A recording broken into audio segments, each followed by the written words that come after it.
Shalom, apa kabarnya? Bertemu lagi di Sekolah Minggu Gereja Baptis Efrata Bandung. Bapak Ibu Saudara sekalian, kelas remaja, pemuda, dewasa, dan senior, kita akan sama-sama belajar dari pelajaran 6 dengan judul Taat kepada Allah lebih utama. Kita akan belajar dari Kisah Para Rasul 4 ayat 12 sampai ayat yang ke-22. Kisah Para Rasul 4 ayat 13 sampai yang ke-22. Kita akan membacanya bersama-sama. Silakan Bapak Ibu membuka Alkitabnya. Saya akan membacakan dari Alkitab Terjemahan Baru 2. Walaupun nanti agak berbeda sedikit kata-katanya, tetapi ini sama-sama sama-sama Alkitab, tetapi saya membacanya dari TB2. Saya akan membacanya untuk Bapak Ibu Saudara sekalian. Ketika sidang itu melihat keberanian Petrus dan Yohanes dan mengetahui bahwa keduanya orang biasa yang tidak terpelajar, heranlah mereka.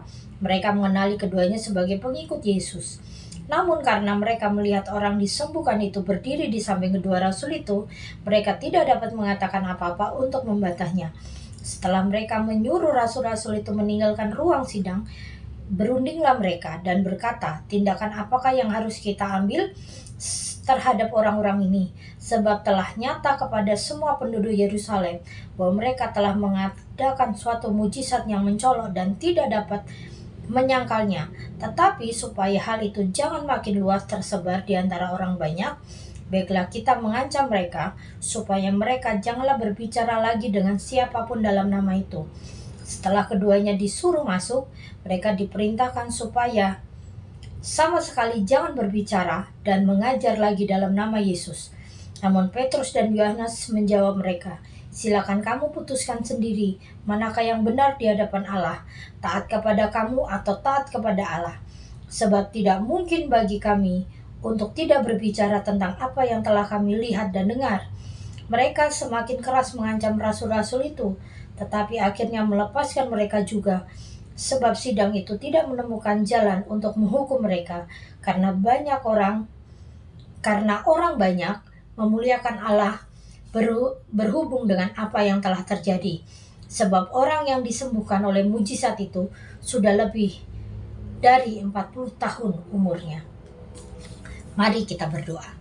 Tuhan Yesus yang baik, kami ucap syukur karena Engkau sangat baik, sehingga kami diberikan kesempatan untuk belajar firman-Mu. Berkati kami Tuhan, supaya kami mengerti, memahami, dan melakukannya dalam hidup kami. Dan hanya di dalam nama Yesus kami percaya berdoa, haleluya, amin.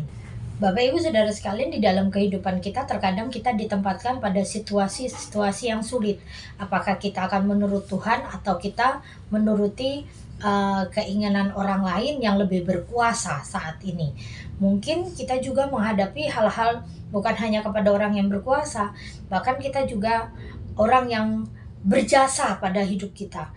Kita tahu bahwa kita harus melakukan hal yang benar di hadapan Tuhan, tetapi ada rasa sungkan, rasa takut, rasa khawatir kalau kita mengecewakan orang-orang yang meminta sesuatu pada kita. Contohnya begini, ini adalah cerita yang sering kita dengar. Banyak sekali orang yang berpindah keyakinan untuk bisa mendapatkan jabatan tinggi. Kalau kamu pengen jabatanmu tinggi, kamu dapat kedudukan yang baik dan mendapatkan tempat yang basah, ya kamu harus jangan Kristen gitu kan ya. Kalau kamu pengen dapat pekerjaan, ya jangan dituliskan agama Kristen, cobalah kau nulis agama yang lain yang pada umumnya gitu. Tetapi saat kita mulai menjalankan perintah orang itu supaya kita mendapatkan sesuatu yang kita inginkan, ya siapa juga yang tidak ingin kedudukan yang baik, gaji yang besar, jaminan hidup yang lebih baik gitu kan. Siapa yang tidak ingin itu? Godaan-godaan. Tetapi kalau kita memilih untuk lebih taat kepada Tuhan, kita memang akan kehilangan promosi itu. Tetapi bukankah Tuhan kita adalah Tuhan yang yakin? Allah yang memberkati kita dengan cara-caranya yang ajaib. Tuhan juga menginginkan kita untuk mengakui keberadaannya, bukan hanya lewat iman saja, tetapi lewat mulut kita.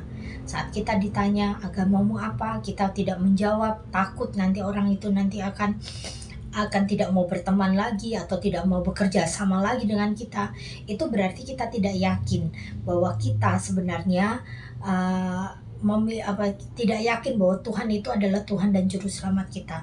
Ketaatan kita pada Tuhan salah satunya dicerminkan dengan ucapan iman kita, pengakuan, deklarasi iman kita. Saat kau ditanya, agamamu apa? Kau jawab Kristen. Oh, kamu Kristen ya? Dan orang itu menghindar. Itu adalah hal yang biasa yang kita alami. Kalau dunia tidak membenci kita, itu berarti firman Tuhan tidak digenapi. Bukankah firman Tuhan mengatakan bahwa anak-anak Tuhan akan dibenci oleh dunia, anak-anak Tuhan akan dipersulit di dalam pekerjaannya karena iman kita. Orang lain mungkin di kantor ada yang mulai tidak jujur, dan kita anak Tuhan, oh saya tidak mau ikut, akhirnya dikucilkan, sok suci lu gitu kan, sok benar, cari muka, mungkin gitu ya. Tetapi ingat, ayat ini, firman Tuhan ini mengajarkan kita harus lebih taat kepada Tuhan, bukan taat kepada manusia. Petrus dan Yohanes sedang mengalami hal-hal yang sangat pelik saat itu. Coba bayangkan, dia sudah menyembuhkan orang lain bersukacita, memuliakan Tuhan. Tetapi satu kelompok mahkamah agama ini tidak suka, karena dua orang ini lebih menonjol daripada mereka. Dipanggillah mereka mulai diinterogasi, dan saat mereka diancam, ditekan, disudutkan, Petrus dan Yohanes tetap pada imannya. Ayat yang ke-19. Namun Petrus dan Yohanes menjawab mereka, silahkan kamu putuskan sendiri manakah yang benar di hadapan Allah, taat kepada kamu atau taat kepada manusia. Kita diajari hari ini untuk taat pada Tuhan.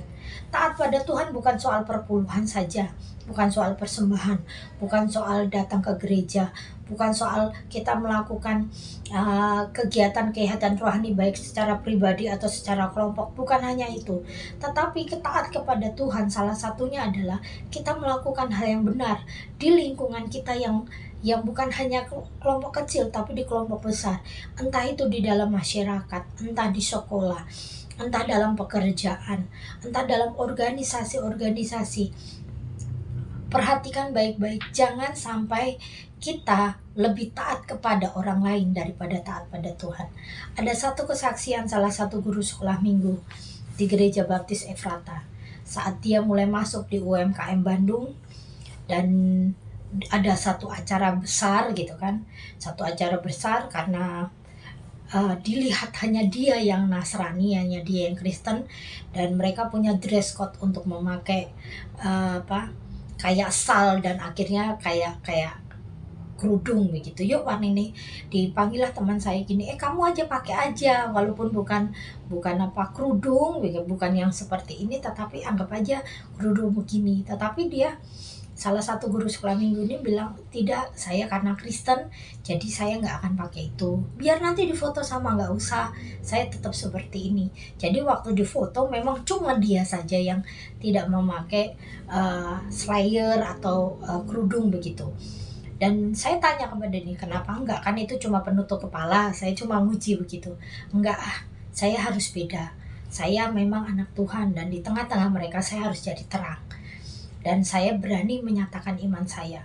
Dan terbukti, Bapak Ibu Saudara sekalian, salah satu guru sekolah minggu kami ini memang di tengah UMKM dia sangat menonjol dengan jualan kuenya, dengan partisipasinya di dalam kelompok. Dia juga menjangkau banyak orang, dan dia tidak segan-segan mengatakan bahwa dia dia orang Nasrani.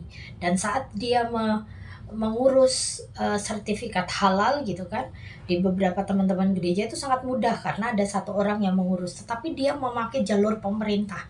Bukan berarti teman-teman yang pakai ini bukan dari pemerintah, bukan, tapi itu dari pemerintah, tetapi yang dipakai oleh teman saya ini, salah satu guru sekolah minggu, itu dari UMKM Bandungnya itu. Dan itu memang lebih ribet gitu kan. Yang di teman-teman gereja yang lain, yang di UMKM itu yang sertifikat halal yang bisa keluar seminggu, 2 minggu gitu kan, itu memang dari pemerintah, tetapi dengan jalur yang berbeda. Jalur resmi, masih tetap jalur resmi, tapi yang dipilih salah satu guru sekolah minggu ini adalah jalur yang lebih rumit gitu kan. Karena di UMKM yang dia pegang ini memakai sistem yang lebih rumit. Dan bukan hanya seminggu, beberapa bulan baru keluar. Dan dia diinterogasi lebih kencang gitu kan, karena dia Nasrani, ditanyakan dengan bahan segala macam, dia berani berbicara, dia berani menunggu, dan akhirnya keluar juga itu sertifikat halal yang begini. Dengan keberaniannya, kita mencontoh keberanian dia menyatakan iman, itu tidak ada namanya tidak berbuahkan kebaikan. Dan akhirnya dia bisa menunjukkan imannya, walaupun dia berjualan, dia bisa menjaga kualitasnya, dia bisa menjaga hubungan baik dengan sekitarnya, dia juga bisa menunjukkan bahwa dia walaupun Nasrani, dia juga jadi terang di tengah-tengah pergaulannya. Bapak Ibu Saudara sekalian, anak-anak remaja, dewasa, anak-anak remaja, pemuda terutama, saat engkau ada di pekerjaan, banyak sekali tantangan untuk berganti agama, karena di pekerjaan itu, wah kok saya beda sendiri dong, aduh bagaimana ya, kok saya dipersulit karena iman saya. Jangan takut, Allah menyertai engkau. Seperti Petrus dan Yohanes saat Tuhan mengizinkan mereka di sesuatu yang pelik dan situasi yang sangat tidak nyaman, situasi masalah yang begitu genting, Tuhan menyertai mereka dan mereka menang. Dan keputusan mereka lebih taat kepada Allah yang lebih utama, membuat mereka akhirnya dibenarkan, dimenangkan, dan dipermuliakan oleh Tuhan. Dan kemenangan demi kemenangan ini terjadi pada anak-anak Tuhan yang taat. Masih ingatkah Bapak Ibu Saudara sekalian tentang cerita Sadak, Mesak, dan Abednego? Waktu mereka di hadapan raja untuk menyembah patung, tapi mereka punya kekuatan iman yang luar biasa. Walaupun saya mati, saya tidak akan menyembah. Walaupun saya harus dibakar, saya tidak akan menyembah patung. Walaupun Tuhan tidak akan menolong saya, kami tetap tidak akan menyembah patung. Kurang lebihnya begitu bahasanya ya.